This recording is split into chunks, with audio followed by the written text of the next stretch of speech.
Just imagine you pump up a balloon that size.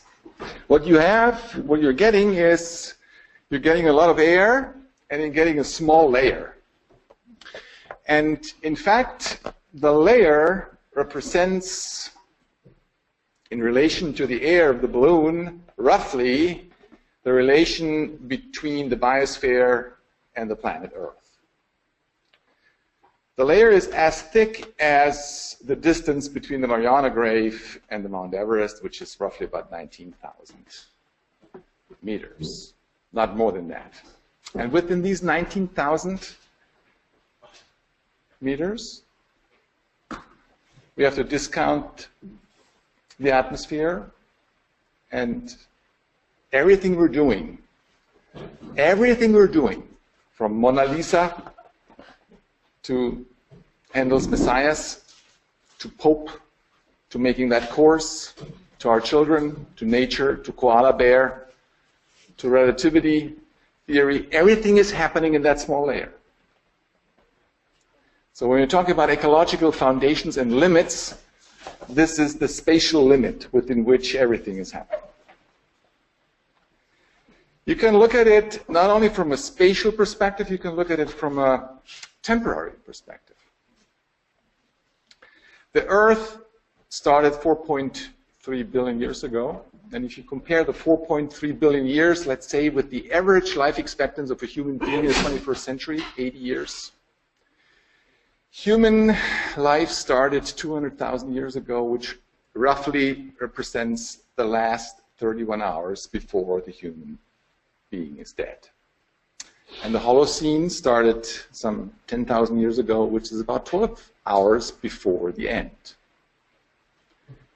And the Anthropocene we're in, we're talking about the last 2.5 hours in that correlation, roughly.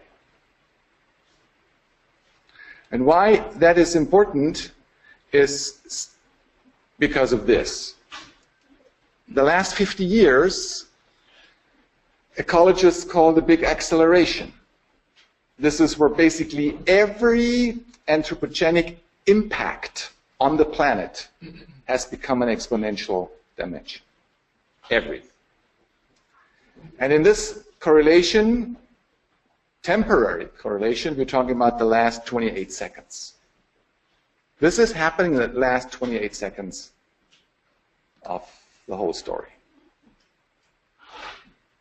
After 28 seconds is not the end, but basically everything we're doing, from education to finance to technology to business to religious to politics, everything is going to change.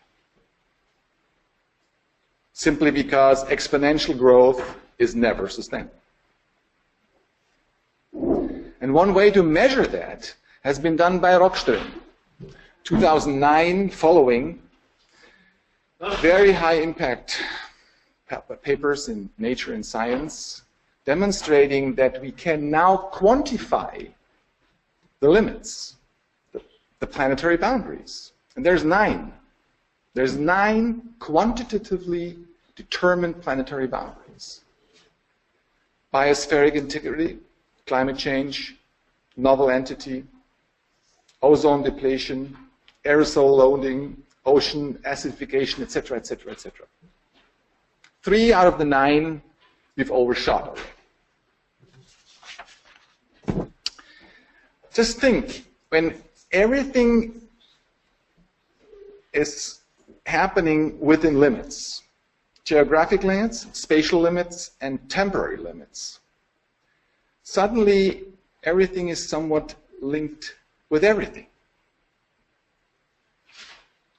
And this is demonstrated in this finding, which I found very instructive. This is a graph, which is a 3-layer graph of Kana, just published this year, shows you 3 different forms of connectivity.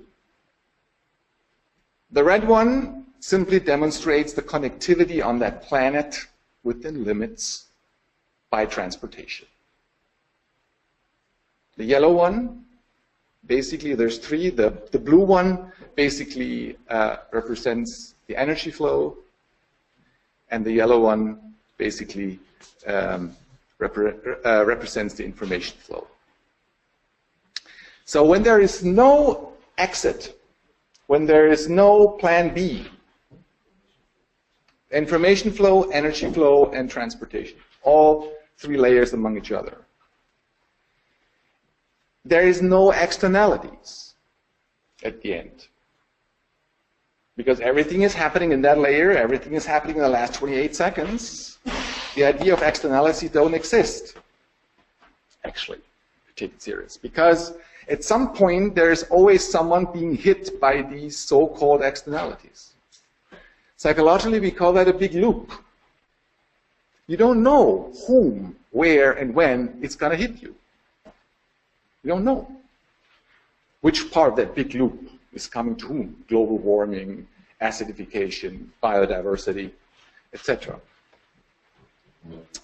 So if limits and links determine sustainable economics, and boundaries and bonds determine economic rationale, the conventional view of looking at our common future through technology fix, to expensive growth, to governmental regulation, and through simple demographic-based policy is doomed to fail.